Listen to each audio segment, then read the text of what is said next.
Hi, this is Dr. MJ coming to you from beautiful Boston, Massachusetts. This is the Women in Dentistry podcast, where we feature women in dentistry making waves and leading the industry through the next decade.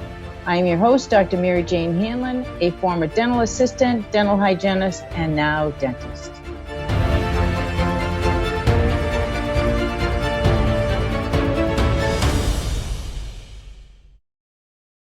I'm very pleased to introduce you today to Dr. Claudia Cotca. Dr. Cotca is a three-time graduate of the University of Michigan, where she received a Bachelor of Science chemistry degree and a major in cellular molecular biology, a Master of Public Health and Toxicology, and a Doctor of Dental Surgery. Dr. Cotca is an international lecturer, aesthetic restorative dentist, and founded the Washington Institute for Dentistry and Laser Surgery in Washington, D.C. Metro, a private practice institute with a focus on technology and interdisciplinary smile reconstruction within facial, neurological, and skeletal coordinates. Since 2001, she has been involved in federal legislation and represented among the American Dental Association, American Academy of Oral Medicine as a spokesperson, and a dental expert on Capitol Hill. She's testified before the United States Congress and has appeared on national networks including Sirius XM Doctors Radio, ABC News, and NBC News as dentist and toxicologist health expert. She serves as an editor and reviewer in various journals and is a fellow of the American Academy of Oral Medicine, the International College of Dentists, Pierre Fauchard Academy, and is a member of the International College of Prosthodontists. It is now my pleasure to bring you to my interview with Dr. Claudia Cotca. Claudia, thank you so much for being here today. I am so excited to share you with our audience and can't wait to hear about your story and how you got into dentistry. So without any further ado, please get started with your story and then we'll start asking some questions and dig a little bit deeper. Don't forget to hit the subscribe button to our channel, and also don't forget to hit the bell so you never miss out on a single episode. Thanks so much. Well, Dr. Mary Jane Hanlon, I hope I pronounced your name correctly. Being an international, I think we learn to be, of course, challenged by the various different backgrounds, and that's always enriching. But I like to just say, first of all, I am especially honored and privileged to be interviewed by you and on this particular platform, knowing very well your historic, of course, longitudinal credentials, experience, and also ongoing endeavors in dentistry, in the profession of oral sciences, and these type of accolades that inspire individuals and colleagues, including myself, to move forward and to propel forward. Pertaining to your question, of course, here I'm saying hello from Washington, D.C. Metro. However, I was born in Romania, and my story with dentistry really starts then at about the age of 5 years old. I really can't say precisely, but I found myself saying to someone, when I'm going to be a dentist, I will do this. And my first recollection of thoughts of dentistry was essentially observing very keenly and closely my existing dentist at the time, engaging with a patient, a child, who basically wasn't particularly fond of the long needle that she had to utilize at the time. Of course, this was a long time ago in a very different Romania than it is now. At the time, it was, of course, limited by certain political constraints, and communism was rampant. So, of course, for me, it was just a natural, I would say, particle of, of who I was. It was sort of like oxygen. I had, of course, been also started to do the, gymnastics when I was very young. So that was naturally a very, I would say, attractive dream to remain a gymnast. However, dentistry just really came close and personal immediately in the same sentence. And so from then on, once I had recognized that, and it was really in a moment's notice, I took it very seriously.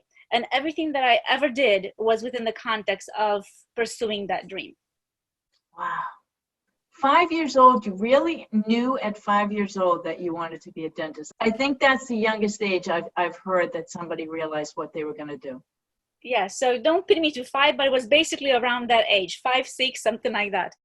And it was, you know, we are very unique individuals. And like you said earlier, you know, we are all scoped in different ways.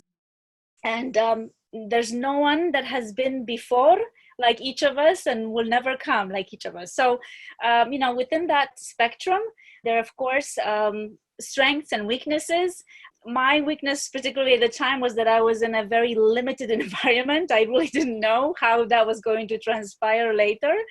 And of course, you know, dreams were in question, particularly by the party members who were watching our family transition out of Romania to United States. And, you know, some looked with almost a view of, you know, you've lost your footing, you know, where will you go? What will become of you? You know, their perspective was that, you know, socialism was the platform of the elite. And so, you know, as blessed as we were in Romania, with a lot of the constraints we had, of course, because my father was not a party member, so we have certainly incurred additional consequences due to that. Nevertheless, you know, came to United States and we're very blessed to be here and welcomed here as a citizen later.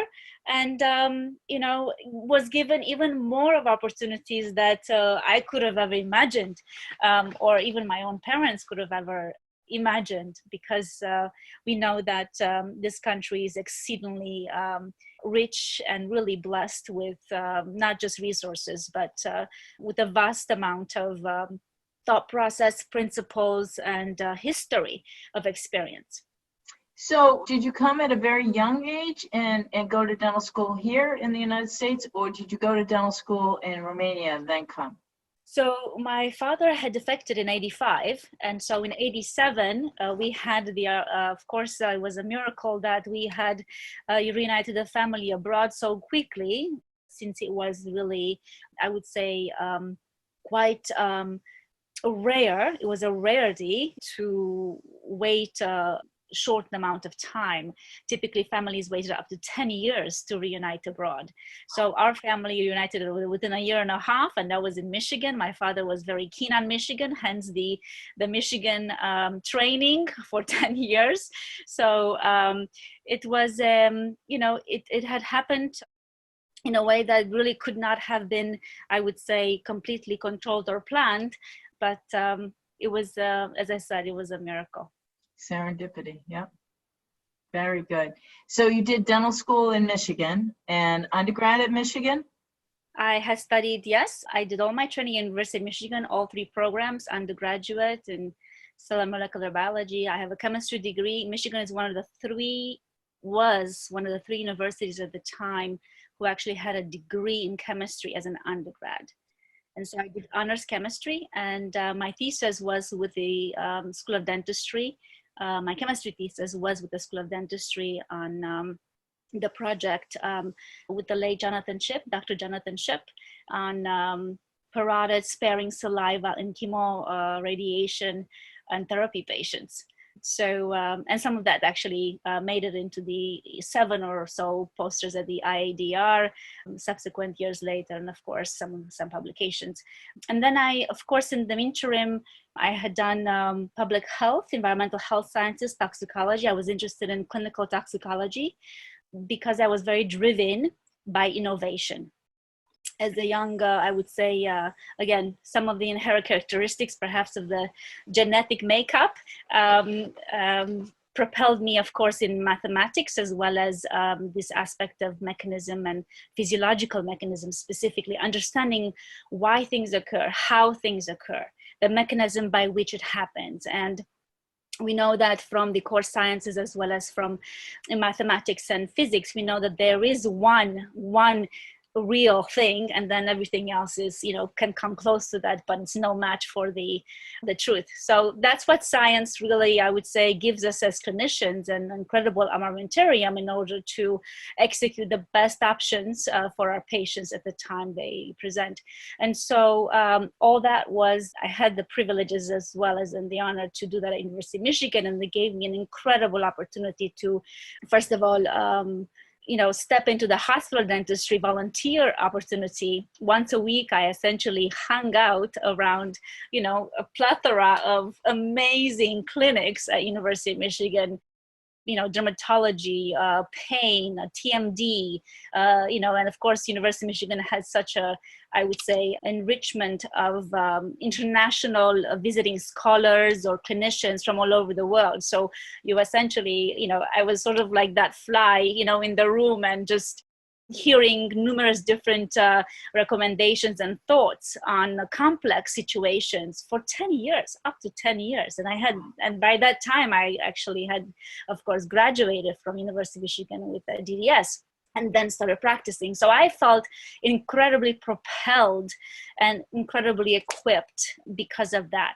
Now, the toxicology choice was, of course, very, I would say, not as welcomed, by the dental community, partly because I think there's a lot of misunderstanding in that, and we can go into detail later, but my interest in understanding and really bringing this particular science to dentistry and clinical therapeutics is because of the fact that to some degree as clinicians, we really have to understand how the host response can be modified.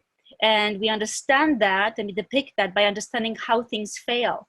And if we understand how things fail, then we know how to circumvent that failure. And that's called therapeutics. And so in the at the Institute here, what has been incredibly, I would say, opportunistic and unique about it is that we marry that combination between understanding mechanism and looking in real time to the host response demands and helping the body essentially heal itself. So that was really the motivating factor there. So how did you go from Michigan to Washington? Tell us a little bit about that part of the journey. What led you there? Yes, of course. So that was a very incredible journey itself as well. I had deferred law school. Of course, I was interested in innovation, as mentioned earlier. And so one of my areas of interest was understanding intellectual property, protection and patents and protecting technology, primarily also because within the innovation platform, one has to understand timing and strategy. And so having had that opportunity to also work as a law clerk in an IP firm in Michigan, in Ann Arbor at the time during my master's, I, had, it was actually a interesting, funny story. I had, of course, applied for the law clerk position, but because I wasn't in law school, nor had I had any application to law school, though I was hired on the spot, they would not give me the salary that it was listed for. They would essentially give me, I think, something like, I don't know, 12 to something dollars or something along those lines when it was listed for 30 something dollars. And so I said, well, why is that? He said, well, you're not technically in law school. I said, well, if I get into law school, will you raise the salary? The hourly? He said, yes. So basically I had to go and apply for, obtain the LSATs, applied to law school, actually traveled to Boston to one of the law schools there as well. Yeah, which one? I think it was the New England School of Law. Yes. Right down the street from Tufts. Exactly. This was a while ago, a long time ago. And a number of other law schools. Of course, this wasn't a, I would say, competitive streak from a perspective of, I had already done, been in school for at least 7-8 years. And I knew that I was going to, of course, pursue dentistry because that was my dream. So law school was an attractive combination, should I have been, shortened in some capacity. But to make a long story short and answer your question, from that experience, ASDA leadership needed a policy extern on short notice who had apparently had to fill the position. And so they saw that my application, or somehow they found out that I don't know, maybe I had done something different with ASDA. I'm not sure how they process these, but they basically said, you have a background in law. I mean, you applied to law school and you deferred. Would you be interested in being a national policy here in Washington, D.C.? So I said, yes, of course. And so I came that first summer. So having come from Michigan to Washington, at the time I had joined the team, Frank McLaughlin was there, the AdTech chair, Frank Ryan, Mike Graham, of course, Dorothy Moss had the office at the time.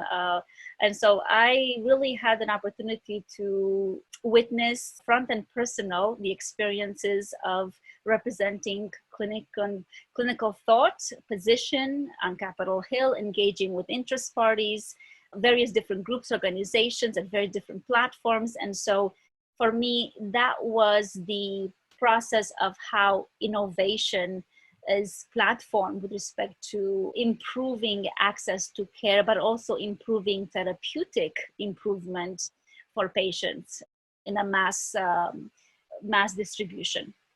Wow, amazing background. So did you ever finish law school? I never started, I deferred. You didn't start, okay. Deferred. But it was, it would be something that would be very interesting, of course, to my sister's an attorney. So we will definitely have that, that representation in the family circles in terms of conversation and intellectual challenge. I would say the aspect of intellectual protection and the positioning of improvement, plays an incredible role in terms of the impact. And, as I mentioned before, not just understanding the timing aspect, but the strategy, looking at different participants within the healthcare marketplace or the healthcare sector, which include academia, R&D, industry, the consumer, and private equity within the business aspect, the business sector. And you, having an MBA, understand that very well and have, I'm sure, engaged in various different ways to promote the position for correct innovation, in the most, I would say, efficient platform. We know there's a ton of innovations that are getting attention, which, may not necessarily be, I would say, as attractive, or they're not as effective as others. And while others that are incredibly necessary and incredibly demanding, and there's a major need for them, they never make it to the marketplace. Right. And that's a very sad thing to see as a clinician. One of my biggest concerns as we head into the next 10 years is artificial intelligence. Not that it's happening or that we're doing some amazing things with it, because I think we are. What concerns me is what they're going to do with our data and how we protect our data and make sure that it's scrubbed well enough that you can't pinpoint or isolate a particular person based on the data that you're reading. So that is truly my biggest concern from an innovation standpoint as we move ahead in the next 10 years, is making sure that we have the policies in place that are set to protect the person, the individual, and what are they going to be doing with it and limit certain things. For example, I am concerned about dental insurance companies, tracking dentists by what they do and how they do things. And I know it's happening already. However, what are they doing with that information? As long as it's supporting the patient outcomes, okay, I'm okay with that. But if it's supporting limiting the payments to dentists based on what their percentage of procedures are, I have true concerns about that fact. And I know that that's happening because it just is. That's how they're working the system. Of course. So when I was recently in Japan at the International Standardization Organization, I'm a U.S. delegate to within the TC 106 dentistry. And so I actually presented a new working group proposal on this very topic. And what I, of course, was highlighting is that it's not just the privacy of the data of the patient that we're collecting. So let's say, for instance, technologies like, digital equipment that captures data in 3D. So it's not just the patient data, but it's also the providers and the clinicians, modification, basically intellectual property, trade secret, or improvement that once it lives in the cloud system by virtue of third-party software or even direct parties ownership of the company, that data is no longer the sweat equity of the clinician. And that has incredible amplified impact on the intellectual property system, which United States has essentially, I would say, is at the core of competition, stands as the core of competition and honor and protection for the contribution of the individual, of the inventor. And so those two aspects, one of the recommendations I made a proposal for, and I believe we will be working on that in that direction, would be to actually require a C-level drive as an option, instead of essentially taking that data and essentially giving it wherever or sending it wherever.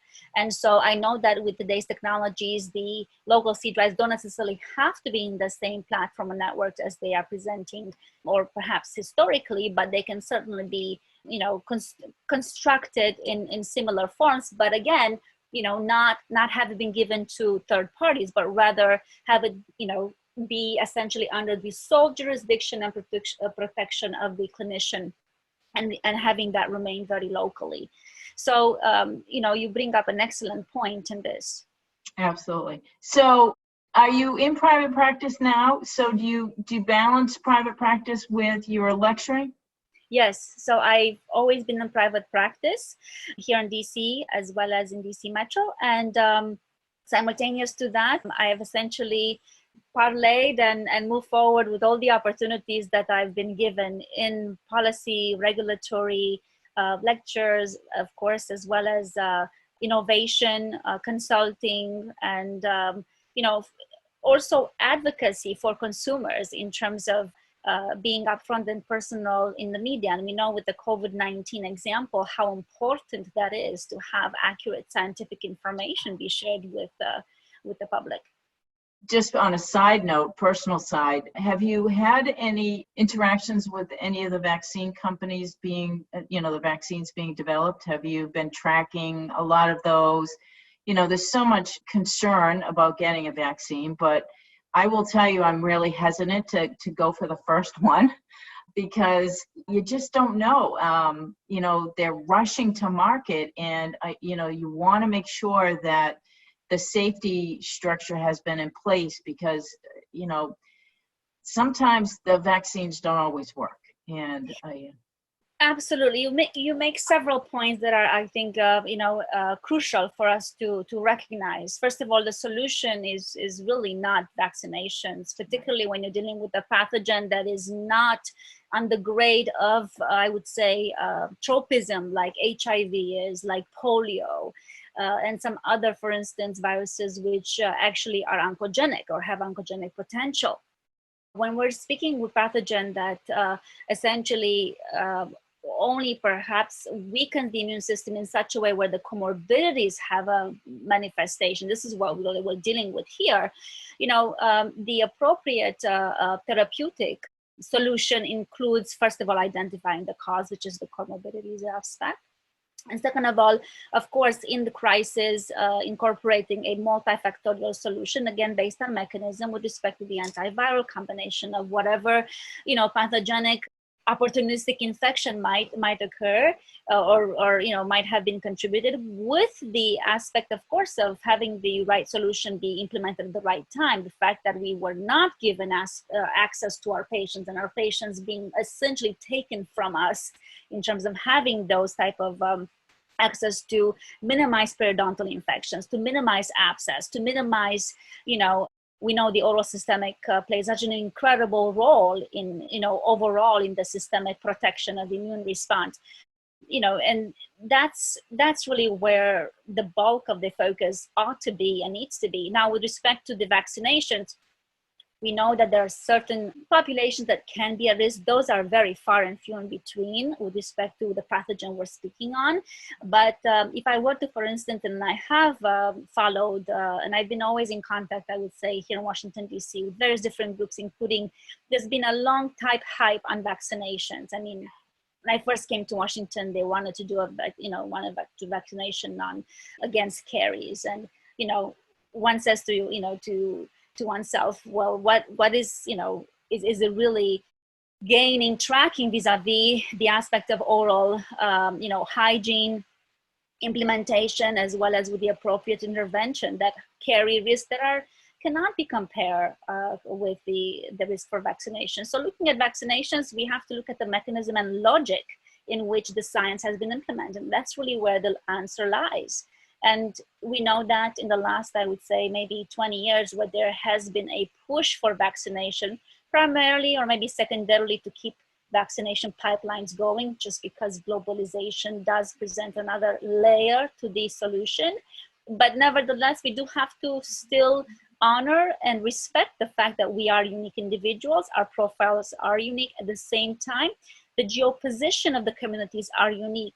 One cannot really transfer a certain generation of something to another, geoposition, just because it seemed that we are human beings and we are Homo sapiens. So, I think that these type of conversations ought to occur on a platform in front of the public with I would say, an equal representation from a interdisciplinary perspective. And I do look forward, as a public health specialist, of course, I look forward to having public health incorporate the clinicians, which right now I would say for the past maybe 10 some years have really lost their voice in the public eye as well as on Capitol Hill. And that's one of the reasons why I would say was encouraged to come to Washington, D.C. personally. I couldn't agree more. One of the things that I think is an open opportunity for us as dentists is, in the primary care medicine aspect, and I see this more in our interprofessional education that's happening now. In the primary care aspect, you see that very few medicine residents are going into primary care. They're going into specialty care, right? That there's not very many that want to just do primary medicine, be the doc, that everybody goes to see in a small community. That's not happening anymore. And I think this is an opportunity for dentistry in that there's so many more things that we can do that would expand our career options that we should be working on at the national, state, and local level, I think, in pursuing with more energy. Because I think that now is the time. Diabetes can be tested in practices, in dental practices. Flu shots can be given in dental practices. So many things that we can do that are mundane in the medicine world and, has been relegated to, CVS pharmacy or Walgreens. It's not something that we can't do. We should absolutely be able to do it. So it's just, changing our rules and regulations at a state level and getting the push that we need for the advocacy behind that. Do you agree? Yes, you bring up an excellent point again, because we have seen, for instance, dentists are primary care providers, their first year, correct? And we have seen literally at the municipality level in the COVID example that our patients were not allowed to come see us. We did not have access to our patients. Now, this occurred both for physicians as well as for the dentists, and we are all first responders. So you saw, and I was really watching this with terror, how it is possible that we have gained such tremendous, progress and impact of leadership with the appropriate authoritative expert opinion, and yet watched in a matter of months have municipalities, non-experts or public health officials suddenly replace the expert opinion and cut off access from patient and intervene in the patient-provider relationship.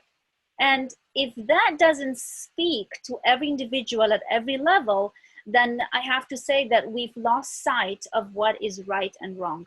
Oh my gosh, words that ring in my heart. I am so excited that you said that, because quite honestly, I have said I am active in my local state society, and I have said we are never closing dental offices ever again in the state, ever again. Not only because of the impact to the patients, but the economic impact to the entire community has been significant. Not just our industry, but overall in general with everyone. We have the opportunity to keep people safe, and we did. I know the school kept 650 patients, during that 12-week span of time that we were closed, out of Tufts Medical Center emergency room. If we had not been open, those patients would have clogged up that emergency room and kept patients waiting that were needing to be treated, right? That may have been really sick with COVID and needed to get into that emergency room.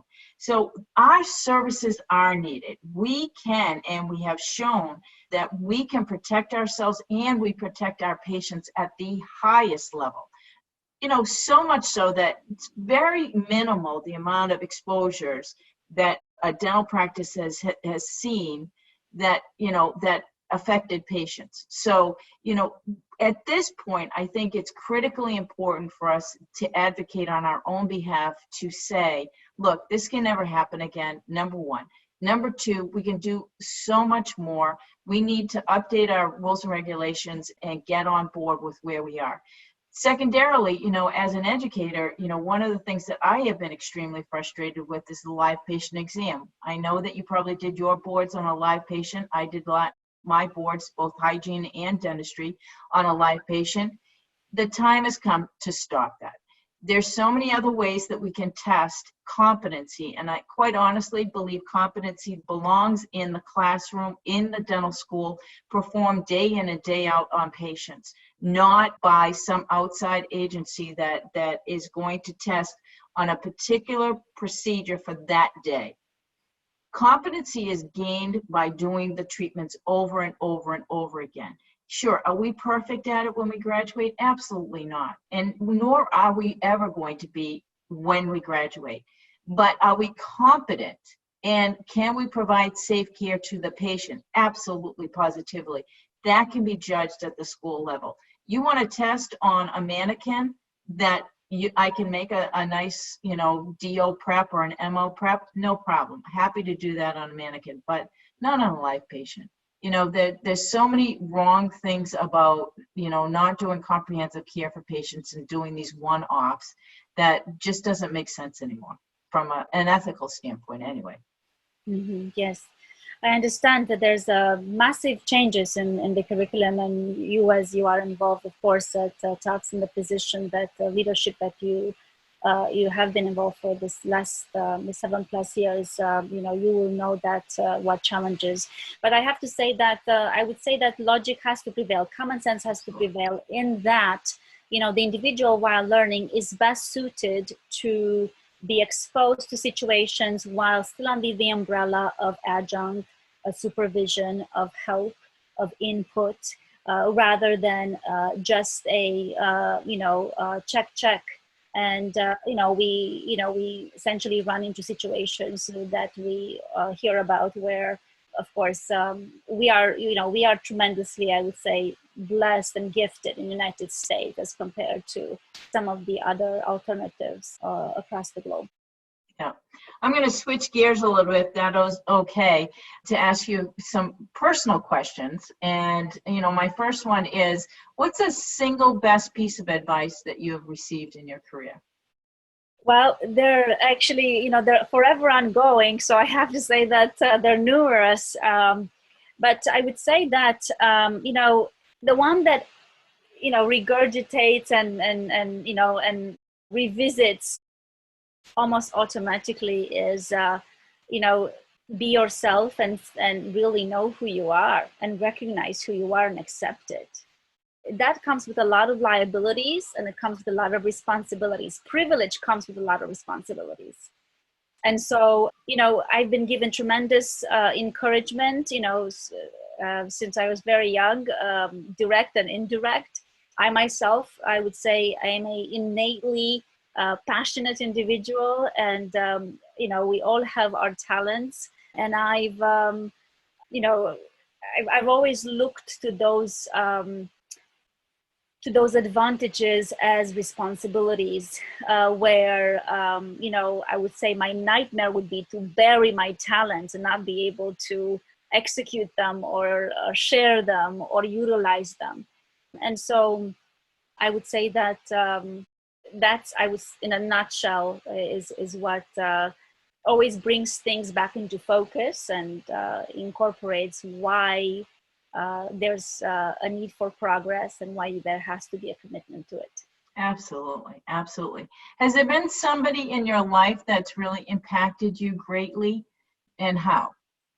Yes, again, many individuals. I've had the privilege of, in dentistry, of course, I've had the privilege of knowing individuals from all over the world. I was invited to do an externship with Dr. Stephen Porter at the Eastman Dental Institute when I was yet still an undergraduate in chemistry and cellular molecular biology. Good for you. It was Congratulations. amazing. And of course, again, the late Dr. Christian Scully was also there. I had also the privilege of attending the third workshop on oral manifestations of HIV. I mean, at so many times I was really surrounded by pioneers in the field, various different disciplines. And with that, having been exposed to those opportunities and open doors, I was very naturally curious, and I appreciated very much and relished in the opportunity to ask questions and to listen to their input.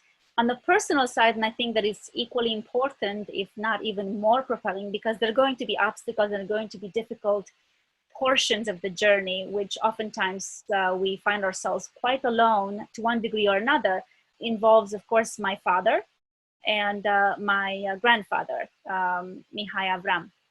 And both have, I would say, quite unique characteristics, sometimes juxtaposed to each other. And yet, I'm a composition of both. So it has been, I would say, equally propelling to be motivated and inspired and encouraged and execute from a conversation of I would say, level of leadership that is, on the levels of elite in expertise, let's say. However, equally compelling is to speak with individuals who are wise and humble and compile the composition of what it takes to implement the necessary next move or the necessary next progress. That's part of the equation. And so as human beings, I think it's necessary, and we are forced to recognize that. Absolutely. Wow. Did you have any obstacles when you came to this country that you had to overcome? Did you know English when you came here? Is that something that you had to learn when you got here? Yes, actually, I had only finished 5th grade in Romania. I did not speak English. I had very limited knowledge of the English language, and I had studied British English, so I had a thicker accent than I probably do now. But it was very limited. I essentially, the administration placed me in Spanish class because the Latin background, of course, was a unification between the Romanian language structure as well as Spanish. So I actually learned Spanish before I actually learned English, and that helped me, of course, tremendously with my grades and ability to understand and communicate. Nevertheless, linguistics is something that is of likeness and challenge. So it becomes, I would say, a mental exercise to have to engage. So learning new languages are always, always something that flexes something that may have been dormant for a little bit of time. Interesting question for you. So I've had somebody share with me several times, actually, that when they dream in their native language. So do you dream in Romanian? Well, sometimes I do, sometimes I don't. I have to say that when I was learning classical Greek at University of Michigan, I was dreaming in Greek, in classical Greek. So I was not only dreaming in classical Greek, I was waking up and I was speaking in classical Greek. So, and I was, I was very frustrated because classical Greek follows very different, I would say, sequence of Latin to some degree anyway. And so anyway, it was the battle of the neurons for the moment. Battle of the neurons. I love it. I love it. So when you reflect back on your life, do you feel like you were born with a lot of confidence, or do you think that that was something that you've gained over time? Because to me, you obviously very confident, very accomplished woman. Is that something that you have had to work on, or is that something that came naturally to you? I would say that I was gifted with confidence. Now, I say that with a great deal of humility because I know well what is required when something is gifted. And I take that very seriously. At the same time, A great deal of confidence is also, I would say, produced from the experience and the journey that is part of the equation, albeit some of which is not necessarily sought out, and I'll explain. Many times, I would say, my confidence that I held naturally was misinterpreted for arrogance. And, I was tremendously frustrated when I was dealing with the consequence of misinterpretation or misunderstanding where it wasn't so. And I thought, not only do I have to deal with what I'm actually up against, that obstacle, but now I've got additional things that I've got to parlay and, and clean up essentially. And I found it very frustrating that, that type of, I would say, particularly the type of interpretation or the type of experience was among the elite, among the intellectuals. I could understand it when you're dealing with someone who might be a little bit, limited in understanding. That's understandable, or intimidated, or whatever. And I myself, of course, have, been, faced giants in my life, but it doesn't mean that they stay there. So, it's, first of all, I think confidence is absolutely necessary to have a compelling ability to focus and to execute. Without that, I believe that there is a risk for a significant degree of error. But, and so within that aspect of confidence comes a great deal of humility and the practice and the application of that as appropriate. Simultaneous to that, it does have to be accompanied by courage, exceeding courage. And I think that is really what has fostered and fueled my confidence. I really can't say I can muster up courage. Many times it's just there or it's not. Often it's there. But, granted, in terms of the application of the strategy or the development or understanding the strategy for planning purposes or even in a crisis, it's fight or flight. So, that there's a great reflection of the physiological input that is there, but cannot also be controlled. So oftentimes, pulling back from that flow of energy, from that flow of what is within and what comes forth, and whether that's being a talent, that's being in a skill set or an affinity that you can't let go, and an instinct, those are the privileges of what makes us tremendously gifted. Yeah, very nice, very nice. Do you have somebody in your life that really inspires you? Like, I think we all have people in our life that we look up to and admire, and even more so in our younger years. But is there somebody that has inspired you? It doesn't have to be significantly in dentistry, just anybody that has inspired your life. Certainly. So among the many, I would say, I had already mentioned my father and my grandfather. My grandfather, for instance, was incredibly wise individual. Of course, in terms of the academic education, that there wasn't an established achievement there. However, he had been through the war in Romania. He had managed large holdings, in the countryside and in mountain areas. So, you look at someone who looks at what has been entrusted to them, and you see how carefully they analyze things, how respectful they are for, the commodity and for the responsibilities they have to themselves, to the family, to the community.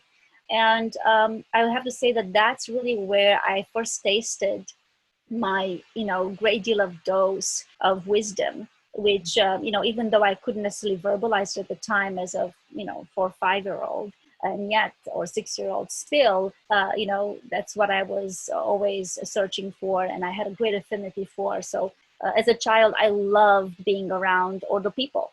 I have to say that with children, I enjoyed being with children, as long as we did activities that, which were engaging, but I had a very short span in terms of repetition for something like that. I would rather prefer to be among adults or among particularly the elderly, because they spoke so deeply about things. They had such an incredible insight and perspective. And so, I'm sure that through your MBA training, we obviously have to look at healthcare as a commodity, and we know that healthcare is a very unique commodity which cannot be treated as any other commodity, whether it be in gold or etc. And so, and then of course my father, he was a gifted individual, incredibly courageous, stood against the principles, or I should say, stood on principles against the communist platform, and was not afraid to speak the truth. So I've watched him, on many occasions, take a stand when others could not speak for themselves, or chose not to. And so I had a very early on lesson in courage, but granted, I have to say that I am privileged to have had a genetic component of that as an inheritance. That's great. That's great. So is there something that people would be surprised to know about you? Well, quite so. And I think the first thing that comes to mind is that, I'm equally creative, or extremely creative, as mathematical and analytical. And those are actually at quite extremes. So oftentimes I think individuals either understand one or the other.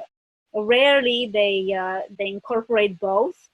The other interesting part would be very, I think, relevant for our audience, and I hope that is an encouraging lesson, is that I was voted by my dental class that I would be the most likely individual who would hold a non-dental career. Meaning that I would engage in corporation, then corporate and business, and something that would not involve, clinical. And of course, a lot of my classmates saw the opportunities that I had engaged in terms of coming to Washington, D.C. during my dental school years. They knew about my toxicology background and in the aspect of technology and innovation. However, it does stand to prove that, even though people can misunderstand you, I actually have had the privilege, and I have the history to prove it, that I've engaged in more comprehensive dental journey and dental experience from a clinical perspective, innovation, regulatory, than I would say most dentists probably in a lifetime. So, it goes to show that not everybody can understand accurately at the time they're given, perhaps in time. And there has to be allowances for that and patience, but nevertheless, that is not something that should be limiting. Absolutely. Have you had an aha moment in your life where you realized you're exactly where you were supposed to be, that you're doing exactly what you are meant to do? I mean, when you have those moments and you recognize them, so I know you'll know if you've had one.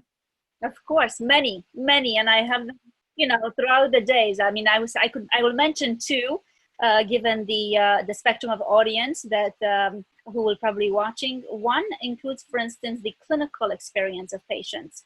And so, one of the most common questions I get when I meet someone in dentistry is, I don't understand the toxicology background. I don't understand why toxicology, outside of, is amalgam toxic, which of course I've testified that it's not toxic in the way that dentists have utilized it. So, but during the aspect of diagnosis, and I've spoken about this a little bit earlier, very briefly, with respect to looking at the oral systemic profile of a patient, understanding the mechanism, I cannot tell you case after case after case, which comes up and, in the highlight point of, that mechanism, this is how that works because of what I learned during my studies, during my toxicology training, as well as, of course, the research that came after and the ongoing update. That's part of the equation of why I am successful here at the Institute in helping patients with respect to difficult conditions, some of which, of course, have had perhaps difficulty in reaching a therapeutic stabilized effect or clinical outcome, which they've tried in other practices, for instance. So that always comes up regularly. The other has to deal with, I mentioned earlier that one of the compelling or including in my interest in coming to Washington, D.C. or returning to Washington, D.C. after being here for during that summer interim, my first year of dental school, was essentially to coordinate a different platform for a private care facility as an institute that corresponds and parallels a think tank process of clinical development, of clinical innovation in real time. And so, I've mentioned this, as it has come up, as opportunities have presented themselves. And, it was always a, nice smile, but, it's sort of like, it's a Mars-Venus idea, it's a Pluto positioning with respect to what we're doing. And yet, 14 years later, in my conversation with the dean at University of Michigan, my former professor, basically the new curriculum incorporated this part of very aspect of what we've actually done here at the Institute. And we've had the privilege of, incorporating essentially the premise that clinical decision-making, during patient care compels direct and indirect immediate impact at the legislative or the policy level and vice versa. And so I was asked, of course, to come and present. This was about 2-3 years ago. So it was, of course, an incredible, aha moment, as you said, in terms of, having to say that, the instincts, prove themselves once again, accurate. But it took 14 years for someone to finally, come and say, there is a connection there. And the fact that, it's a leading university, what incredible confirmation that, what has been identified actually is successful. So that's great. That's great. Such an intuitive way to go about something. You had an idea and felt it was good, and somebody picked it up, and now it's being used. So congratulations. That's outstanding. Thank you. I think, their processing, came up out of, I'm sure it was maybe an independent, parallel. However, to have a curriculum that is starting to incorporate something that, you have, incorporated at the actual private level of application and integration, I would say speak tremendous support of confirmation that it has not been a isolated element of thought, but rather is a very conducive and integrated thought process. Excellent, excellent. So one final question, and we do have to go. I apologize. Our conversation has gone by so fast because it's been so engaging. But do you have a personal motto or saying that you live by? I have to say that when the tough gets really tough, it's the faith and action component that brings me back to why I'm taking the grunt. And so it's quite simple. I have to have the belief, in terms of the instinct that I've been granted. When I've ignored it, I've suffered tremendously. So I learned that, that is not to be ignored. Simultaneous to that, there has to be action. And so I would say that that is something that I've not only, of course, applied to myself. Sometimes it's much more difficult to listen to yourself, inspire yourself when you're going through different things, but also, of course, share that with others, and hopefully, it does drive to have the impact that it should. Absolutely. Claudia, thank you so much for sharing your time with us and with the audience today. You have shared some amazing information and more scientific than usually the talks go, but I love bantering about that stuff. So I hope the audience engaged in it too. So thank you so much for being here.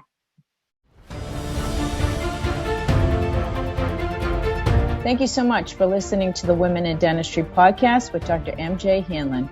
If you like our show and want to know more about us, check out our website, thewomenindentistry.com, or please leave us a review on iTunes.